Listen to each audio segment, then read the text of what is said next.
4 a.m. I've struggled for the last hour to fall back asleep, but I can't. Yet again, I'm tossing and turning, unable to shut down my brain. Why?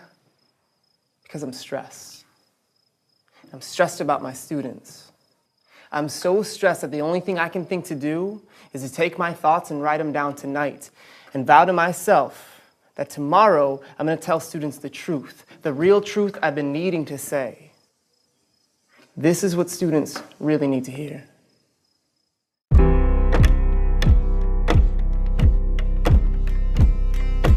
First, you need to know that I care about you.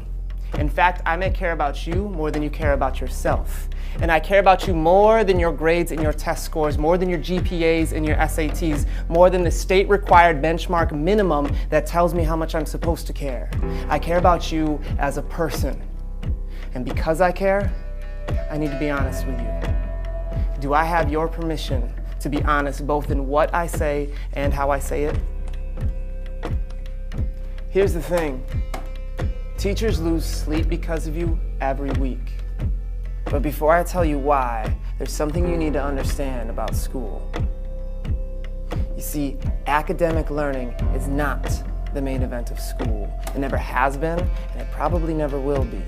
Yes, algebra, essay writing, the judicial process, Spanish, all are important. All can change your life.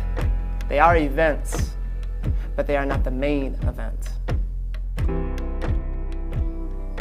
The main event of school is dealing with the harshness of life, learning how to deal with adversity, learning how to deal with harshness as simple as a forgotten locker combination, to obnoxious peers, to gossip, to being doubted by others, to doubting yourself, and still through all of it, pushing to be the best version of yourself no matter what. The main event of school is conquering adversity. It is your resilience and conquering the main event, adversity, that truly prepares you for life after school. Because mark my words, school is not the last time you will face great difficulty. Yes, you will have moments more beautiful than you can imagine, but you will also confront tragedy, frustration, fear, and doubt in the years to come.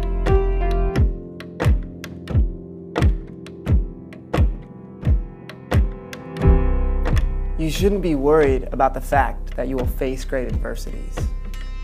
You should be worried because you are setting yourself up to fail at overcoming them. Here's the real reason why teachers lose sleep because of you every single week. You are failing the main event of school. You are quitting. And you may not think you are quitting, but you are, because quitting wears many masks. For some of you, quitting looks like throwing the day away and not even picking up a pencil to try to write a sentence or a fraction because you think you can't, or it doesn't matter, or it's not worth it, but it is. What you write is not the main event. The fact that you choose to take charge of your own doubt, your own weakness, your own boredom in order to write when you get challenged, that is the main event. Some of you quit by skipping class on a free education, a privilege that was paid for, bled for, died for by millions of people who came before you. Being punctual is not the main event. The main event is delaying your temptation and investing in your own intelligence, understanding that sometimes short-term pain leads to long-term gain, and that great people make great sacrifices for a greater good. For others, you quit by throwing disrespect at adults who ask you to go to class. Bowing to authority is not the main event.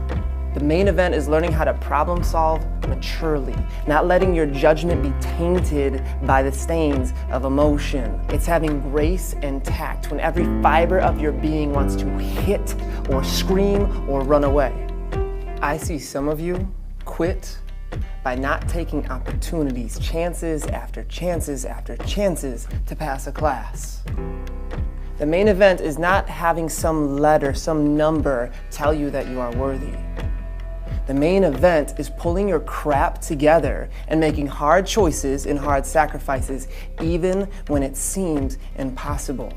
It's finding hope in the hopeless, courage in the chasm, guts in the grave. What you need to see is that every time you take the easy way out, you are building a habit of quitting, and it will destroy your future and annihilate your happiness if you let it. Our society couldn't care less for quitters.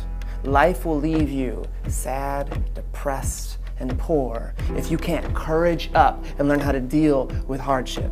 You are either the muscle or the dirt. You either take resistance and grow stronger, or you erode in the wind. So know this right now. As long as you're in my life, I'm not gonna let quitting be easy for you. I'm going to challenge you, confront you, push you, coach you. You can whine, you can throw a tantrum, you can stomp and scream and swear, and guess what?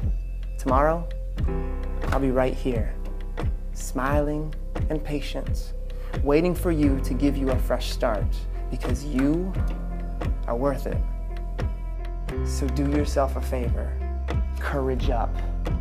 No more excuses, no more justifications, no blaming, no quitting. Lift your head up, rip the cords out of your ears, grab the frickin' pencil, and let's do this.